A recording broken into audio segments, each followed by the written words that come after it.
Today's proclamation of the Word of God is in the first book of Samuel, reading from chapter 1. Now there was a certain man of Ramathaim Sophim of the mountains of Ephraim, and his name was Elkanah, the son of Jeroham, the son of Elihu, the son of Tohu, the son of Sup, an Ephraimite. And he had two wives. The name of one was Hannah, and the name of the other Peninnah. Peninnah had children, but Hannah had no children. This man went up from his city yearly to worship and sacrifice to the Lord of hosts in Shiloh. Also, the two sons of Eli, Hophni and Phinehas, the priests of the Lord, were there. And whenever the time came to Elkanah to make an offering, he would give portions to Peninnah his wife and to all her sons and daughters. But to Hannah he would give two double portions, for he loved Hannah, although the Lord had closed her womb. And her rival also provoked her severely to make her miserable, but the Lord had closed her womb. So it was year by year, when she went up to the house of the Lord, that she provoked her. Therefore she wept and did not eat. Then Elkanah, her husband, said to her, Hannah, why do you weep? Why do you not eat? And why is your heart grieved? Am I not better to you than 10 sons? The word of the Lord. Please stand for our responsorial psalm, Psalm 116. And our response, to you, Lord, I will offer a sacrifice of praise. Together. What shall I render to you, Lord, for all his benefits toward me? I will take up the cup of salvation and call upon the name of the Lord. Response, I will pay my vows to the Lord now in the presence of all his people. Precious is the sight of the Lord, is the death of his saints. O Lord, truly I am your servant. I am your servant, the son of your maidservant. I have loosed my bonds. Together. Response, I will offer sacrifice of praise.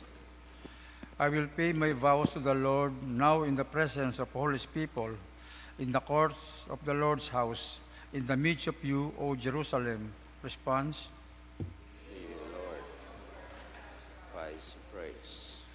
glory be to the Father, and to the Son, and to the Holy Spirit. As in the beginning is now, and shall be, world without end. Amen. The Lord be with you. The Holy Gospel of our Lord Jesus Christ, according to Saint Mark, chapter 1. Glory to you, Lord Jesus Christ.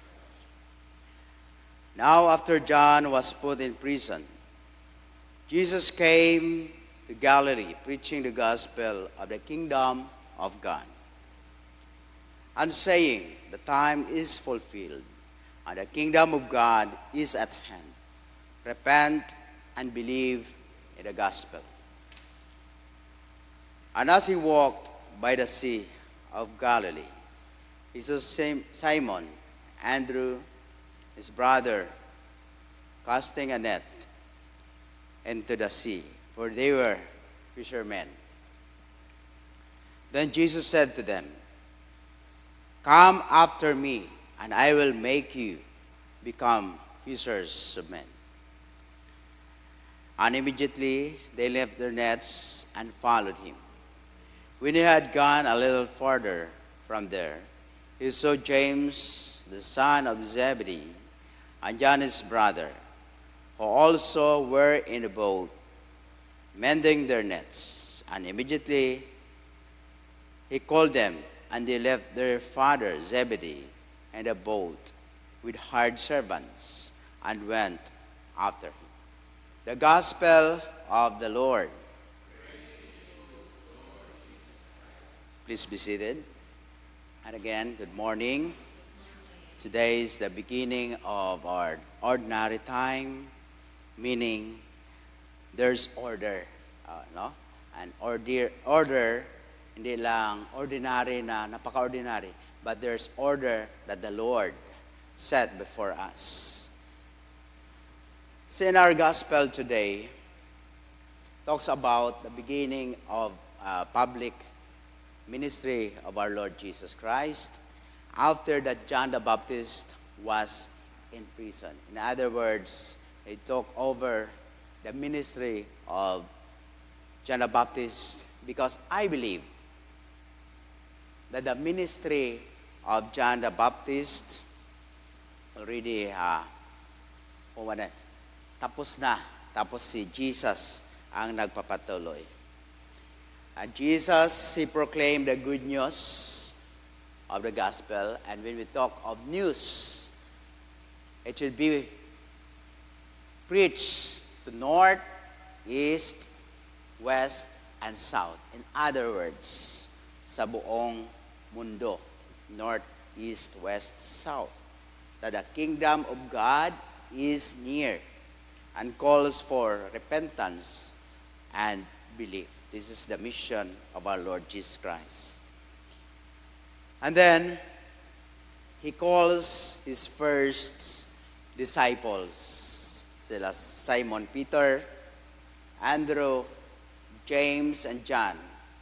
All these people are ordinary people. All of them are fishermen.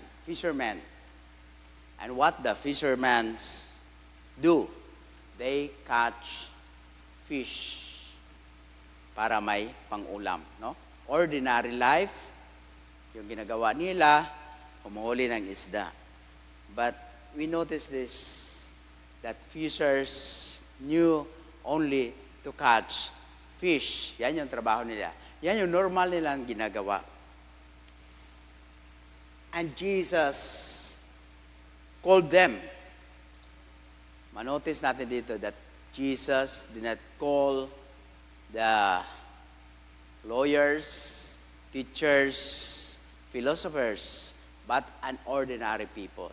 Because fishermen are people who are humble, and their characteristics, they are patience, pasensyoso habang wala silang nahuhuling isda, patuloy silang pumapalaot to wait for their catch. Ito yung characteristics ng mga fishermen. Tapos, sabi ni Jesus, he called them, "Come to me, and I will make you fishers of men." So, napakatalino ng ating Panginoon that He connects to their works yung paghuli ng mga tao. Ano ibig sabihin dito? That ginawa silang tagahuli ng mga tao para sa kingdom ni Lord. Dahil maraming taong gumagala sa mundo na walang relasyon sa Diyos. So yung mga fishermen, yung ginamit dahil sanay sila sa trabaho. Yung wisdom, yung ability, mag-preach, later na lang yan. Yung kailangan ay yung commitment at yung kanilang availability. Na pag tinawag sila ng Diyos, hindi nila iwan yung kanilang office, hindi nila lilingon doon sa mga trabaho nilang urgent or important because they are available and they are willing.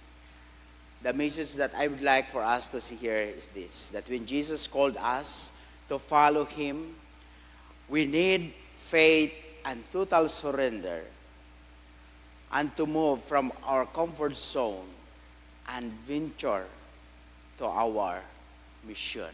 Anong pinapagawa ng Diyos sa atin? Ano yung mission natin? Tulad ng mga fishers, may pinapagawa ang Diyos para sa kanila.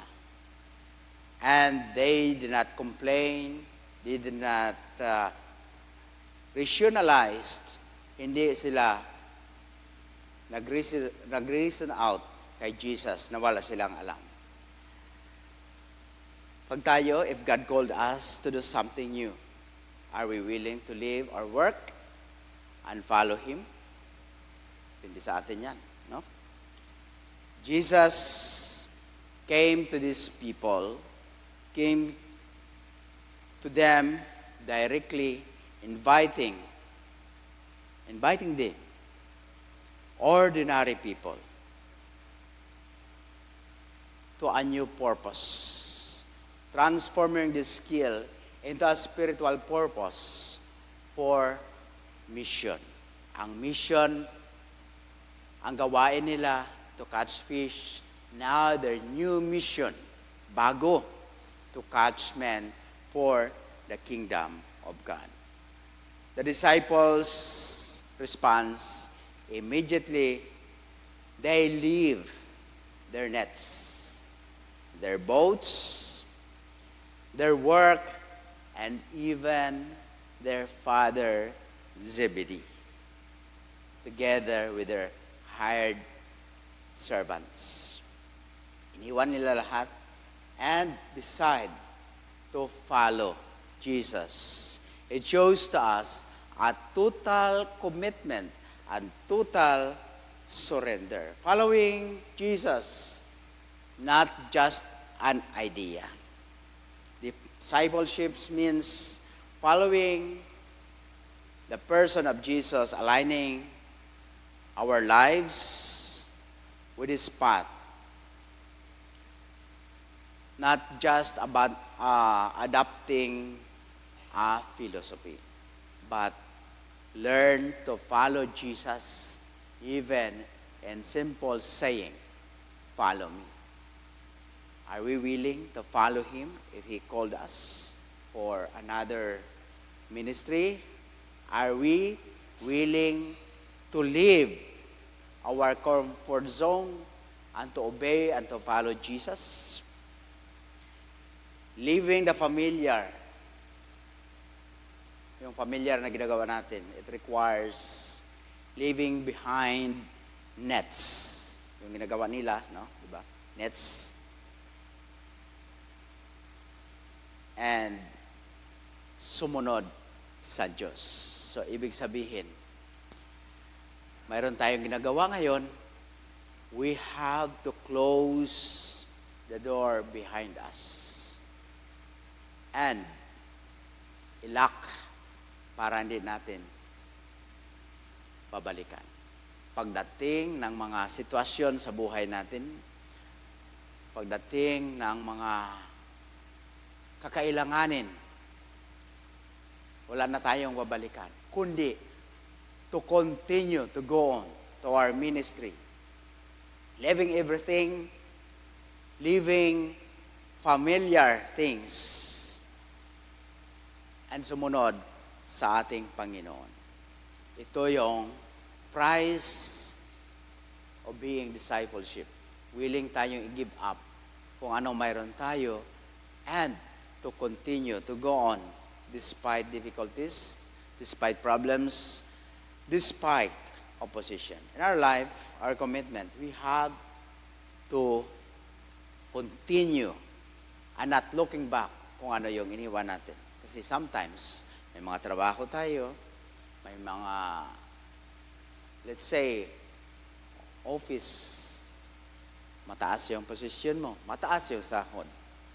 But when God called us for the ministry, are we willing to give up everything and follow Jesus? That's our decision. At ito naman sa ating unang pagbasa, our first reading in 1 Samuel, that God remembers Hannah. Ito'y mahal siya ni Elkanah sa dalawa niyang asawa, si Hannah, si Piniha. Pinihas. It's saying to us that God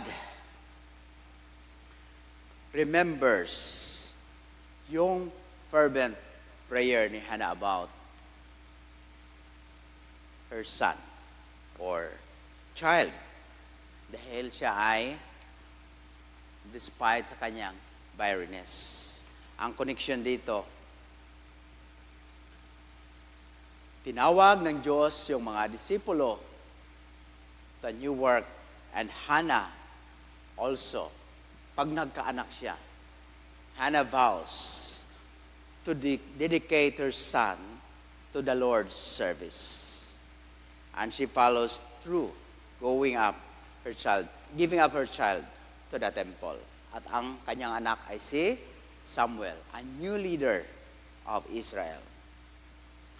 Itong mga disciples also, ganun din.